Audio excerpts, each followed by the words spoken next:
This is something I learned from my first daughter. Yeah. Was to how to have any positive outlook on life at all. Like I learned it from her.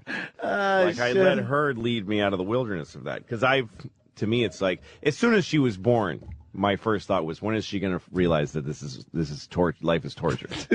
Like, when is it going to hit her? When does it hit? Because she looks so happy, and she, I thought, because I always used to think about birth as this awful, you were in a womb and it was warm.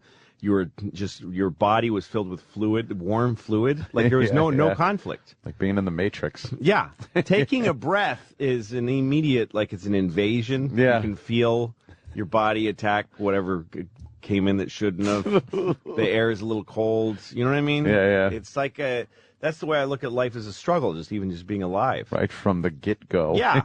So I figured a kid is born, and then they're like just irritated and angry, but she was so positive. She was so happy to be alive.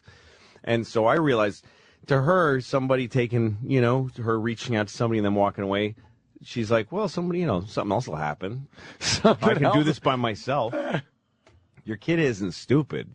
Your kid is just looking at life from a positive. Your kid's not like, oh, fuck, that kid walked away from me. Because that's what you say. That's what you feel. That's what I'm seeing, actually. Yeah, but you let the kid follow the kid's example. A baby's a perfect person in a way. They're like an animal. They're like that. You can learn what human beings are really like from babies, right? Because you're seeing a human instinct without any bullshit shit that's been pumped in from So other you get people. a sense, like babies' diets are perfect.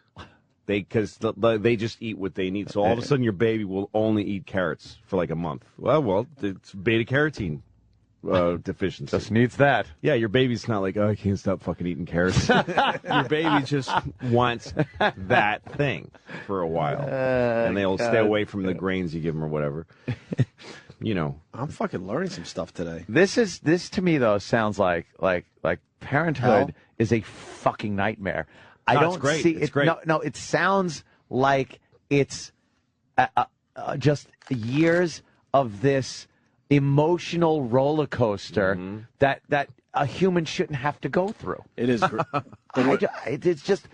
But the attachment you have, it's hard to explain. It is great. I'm with Louie. I'm all in. I love it. But I'm trying to learn. Well, yeah. I'm trying to learn my way around it. Well, still. that's so. As long as you're doing that, you're fine. As long as you're actually trying to learn and not trying to hold on to what you were like before. Oh no, that's it. Just say goodbye, huh? Oh yeah, but that's a lot of that's positive.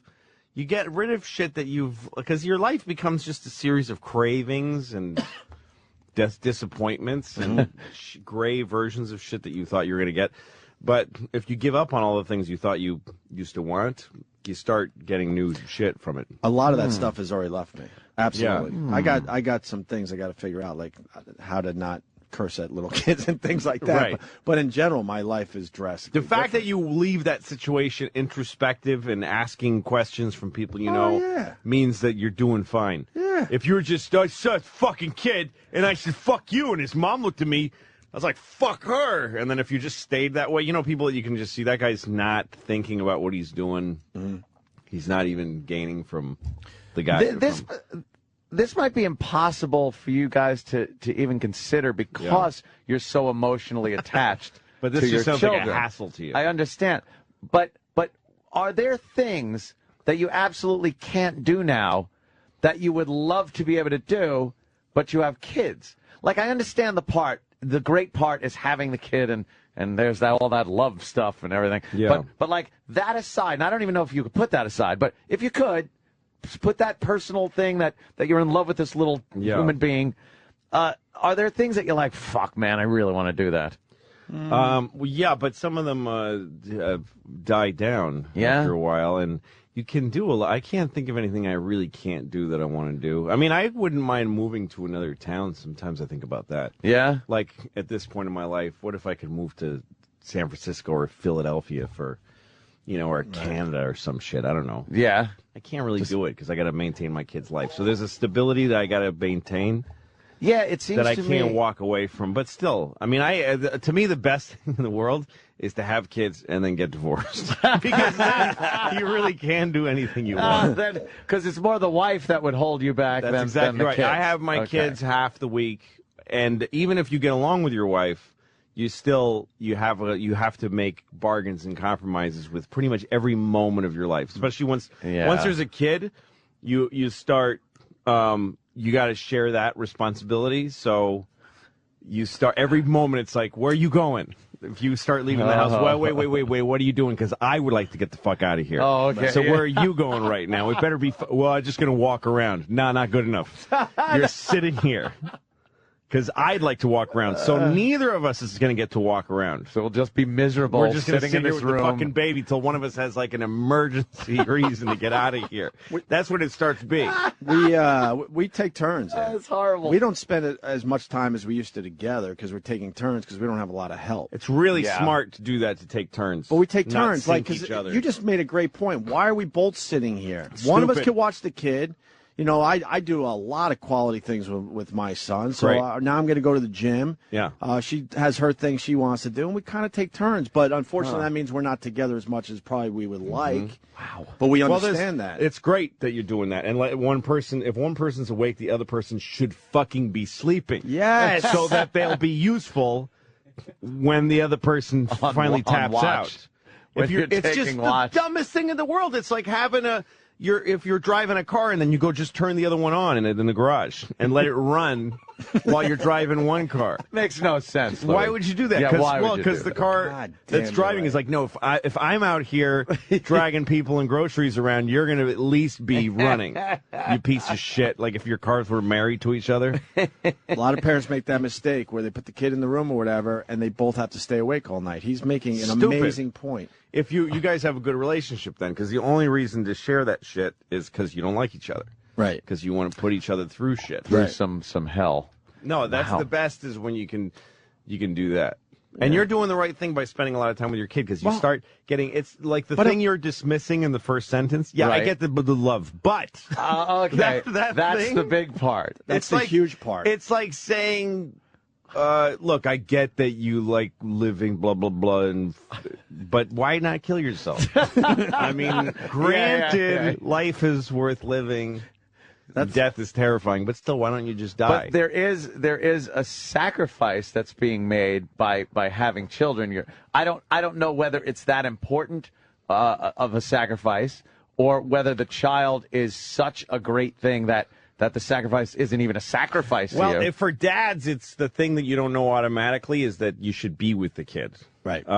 So I kind of had this instinct, be with the kid is a lot, and then it's not a sacrifice. Like the fucking shit you have to do, the amount of errands you have to run, and shit you have to go, like the logistics of keeping food and supplies in the house. Well, the thing I started doing is just always bring the kid with you. Mm-hmm. Always, I'll take him, and then the mom is like, "Fuck, great," because your kid is great company. They're great. They're really fun to be with. If you go out, I used to love going out shopping for 50 things, as long as I had my daughter with me. She's just somebody to talk to. Right. And you see the world through their eyes. Yeah, you get to All sorts show of your shit. kid like I used to go to the supermarket, which I used to hate doing, but I'm like, I take a watermelon off the shelf and put it in her lap. Look at this, it's a fucking watermelon. You never seen one of those before, have you? And she's got this green, she's never seen I handed her her first watermelon and watched her look at it and go, Jesus. That's amazing. And she just held it in her lap.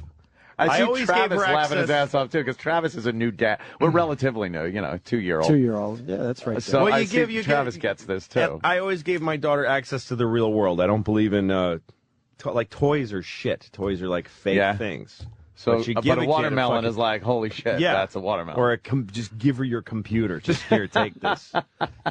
Just give her fucking movie cameras and shit to just hold. And, see, whenever I see fondle. kids doing that, all I can think of is they're going to break it.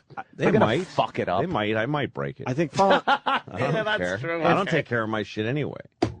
following your logic, Ant, like Yeah, you don't have a connection to the kids, so it's hard to explain. Right. Like you just see like other people's kids, and you're Yes. like, why would you do that? But Yeah. as soon as your son is born, your life changes fucking instantly. Yeah. And it's hard to explain to anyone. And then maybe some of the stuff you miss, like we used to go down to the Caribbean every year. This year we didn't go. Yeah. I miss it, yes. But like Louis says, it's sort of pushed down, though. I'm not craving it like, fuck, I can't believe we didn't go this year. It's okay. Yeah. And it's just okay. See, that was my point. Like, that's okay.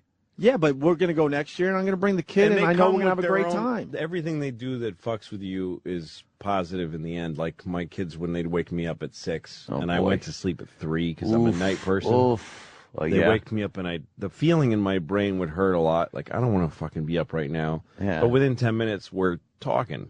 I'm talking to them. Holy and in the morning, they got a good attitude in the morning. I've got one eye open, and I'm going, yeah, what? Daddy, I had a dream. Okay, what? And I'm just listening to it. And then I'm like, wow, you had that dream? That is, then you're getting into conversation with your kid, and they're nice to you. You know?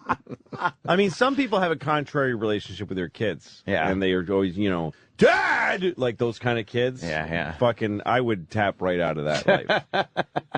I'd fucking dye my hair and get the fuck out. I wouldn't be able to do it. Yeah. Both of my girls and I have really good and the little one and I, we fight sometimes and is contentious, but never feels like a bad. It's fun. Yeah. It's also when your kid is being an asshole, it feels good to know you're there to correct it and to say, nah, you're not. Like when I lock horns with my daughter, she wants something and I'm not going to give it to her and she's crying, I feel great. Really? Yeah.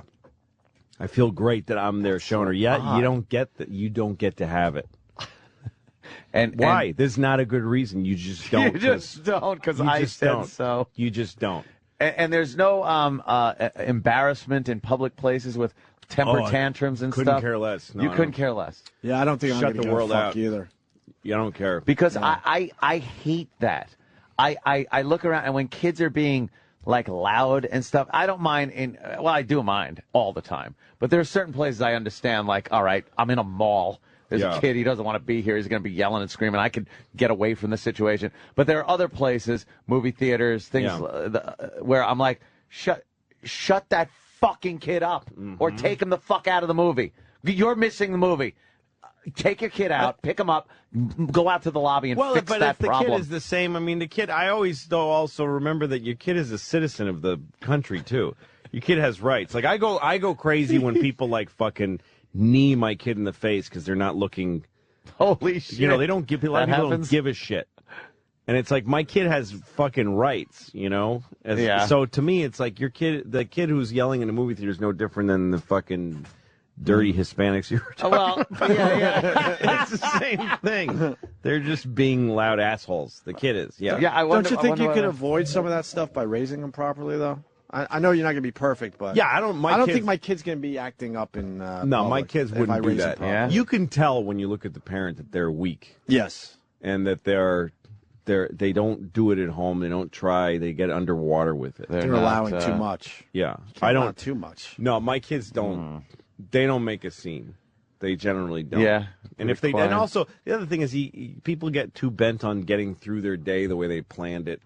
So when your kid explodes and you're trying to push through the day, I cancel everything. Yeah. If we're getting into a hairy thing with one of the kids, I just put everything down on the sidewalk and sit on the sidewalk and go, "We're not going now." See, you have this. Let's talk about this. That's because I don't have. That's because I'm not married. Yeah. I get to do that.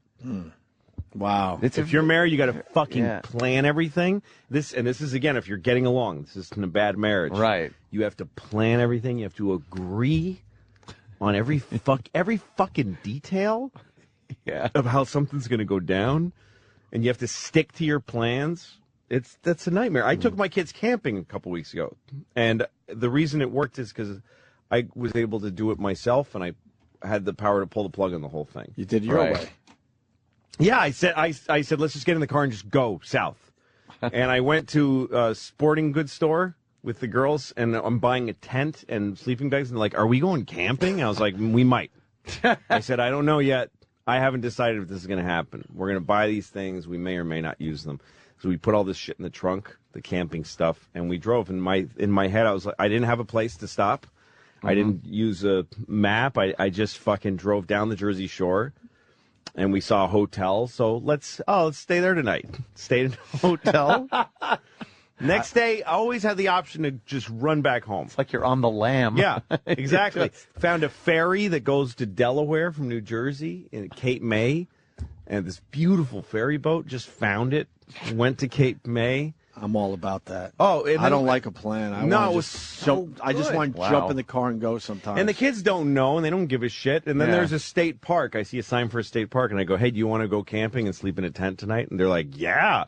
And so I pull over. But again, as I'm putting them, I never looked at the instructions for the tent. I opened the tent at the campsite. Yeah. And as I start building it in my head, I'm like, if this gets gnarly, there's a fucking hotel 10 minutes from here. yeah. We'll just go to the hotel. Kept it. Yeah, safe. but we did it. We spent the night in the middle of the wilderness. Yeah, A 6 and a 9-year-old, and there's a well with a pump, and they were cleaning and making. We made dinner. It was fucking amazing. It was one of the greatest nights I ever spent on earth. it's the best way to do things. I was recently in Philly for a birthday party, and we had to go all the way up to Rochester to hang out, at Brother Weeze's place. He has a cottage on the bay. So we're leaving, and my wife goes, "Where are we staying tonight?" And we were leaving at 8:30 at night. I go, "I don't know yet, but I'll figure it out." And to me, that was really exciting. Yeah. I know there's a million motels out there. We're not going to sleep in our car. No. But I don't know where we're sleeping yet. No. I don't know how many hours I want to drive. We might drive all the way. Yep. I might get a cup of coffee and just make it all the way to Rochester. Or we might stop in an hour because I'm like, fuck this, or maybe 3 hours. And it's freeing. See that? It is. It's great. I mean, that's what with my girls. I called it a road trip. We just said we're on the road. We're not going. Where are we going? I don't know. Yeah. No real we just went on a road trip, and because they're not fucking nosy grown-ups. They don't have to know. Well, how far is it? Where are we going? Can you just find out? Can you call? They're just in the back seat reading and having a good time. And then once in a while I'd stop and go, get out here. What is this? It's a national preserve. Look at the birds. They're like, wow. And then we're camping. We fucking camp. We wake up, we break camp. And then next thing you know, they're in Washington, D.C. They had no idea how close they were. I'm like, this is the nation's capital. Look at Abraham Lincoln. They're like, oh, my God. And I wrote my manager right before I left because I thought I might be in D.C. to say, do you know anybody at the White House? It's like, do I have any connection to the White House? But they didn't know this. If I had a wife, I think I might be able to. Do you really know anybody? Did you get us the thing at the White House? But that morning I woke up, the morning we got to D.C., and they said, we got you a tour with one of Obama's speechwriters has a fucking he wants to get into comedy. Oh, shit. So you had to listen to his So I just take my daughters to the White House. They have no idea. Just come on. Just come over here. And we go up to the gate, and I tell my name, and they open the gate to the fucking White House. And we walked in and had a personal tour by this dude. And looking at it from a kid's perspective, that's way better. It's a great day. Because he has they have no idea what's going to happen. But they also don't have an idea that is an amazing dad right there. Oh, yeah. That is like I went to the White House. Super dad just took him camping, White House, friggin' a hand pump. Yeah. That's great shit. It was insane. And that's not like, oh, fuck, all right, let's go, But anyway, let's go to the mall, buy some shoes. Exactly. What Louis teaching, it's not like everything has to be planned and stuff. You could just go with it, even though, like in my case, it's a 14-month-old. You would think maybe we should have a planned fucking. And that's the thing I setup. always thought, like, okay, and from hearing, spontaneity like disappears when you have kids. Well, but sure you a little just bit. like that. If To me, you're on your own, you is the ultimate in You spontaneity. can do it, and they don't know how. I mean, I'm sort of looking ahead a day, and I'm looking at possibilities. I'm using my iPhone and finding shit. Sure. But if the White House thing had fallen through, they never would have known it was even on tap. Yeah, right. No disappointment. No, you just okay, we got this. Come on over here. Yeah. Let's do this. You could have gone to the park across the street Yeah. and look at homeless people, and that would have Exactly. been cool too. And then at the end of the whole Yeah. trip, we had to drive home. So it was like 5-hour drive. Yeah, that's and about I right. told them, you're going to pay for the trip now. It's 5 hours driving through fucking New Jersey. It's not going to be in Delaware. Yeah. And they're like, oh, okay.